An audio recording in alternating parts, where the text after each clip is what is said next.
The following segment is sponsored by Intermountain Healthcare.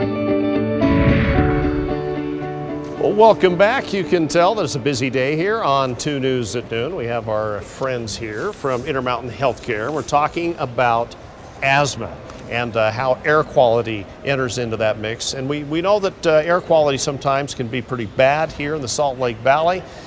Fortunately, it's not too many days, but also the environment in your house can have an impact on kids and infants. And we have Brandon Anderson here. He's a respiratory educator at Primary Children's Hospital. So let's talk about factors inside the house that can cause some problems. Yeah, I mean, we spend 90% of our time in the house during the winter time, and so most of the time it's the Christmas season especially.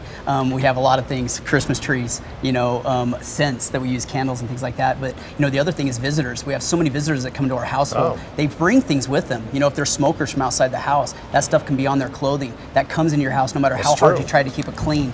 And so those things we have to be aware of and keep that factor noted. And I guess pets and things like that. Yep, I mean, a lot of times because it's colder, we're going to bring them in, so you have to be very aware. I mean, different triggers set different kids off.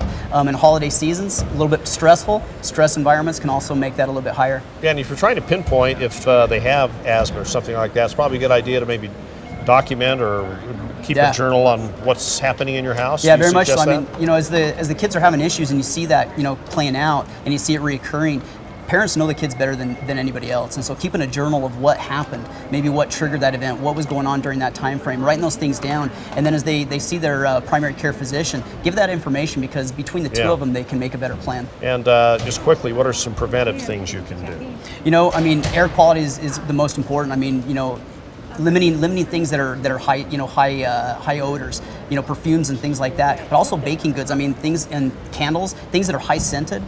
Kids can, viruses, especially if virus season, if they have an illness, it can make it a higher anxiety level. So triggers, higher senses can make a trigger. Wow, there are a lot of things you may not think of. So that's holidays, great. Holidays the best time. All right, well, Brandon, thank you very much for that. No, thank you. Give these folks a call here right now. They will answer your questions, anything about asthma today, and there's probably a good chance someone in your family has asthma. You can also go online at #KUTV Ask the Expert. We can answer your questions that way too. They'll be here until 5:30. Brandon, thanks.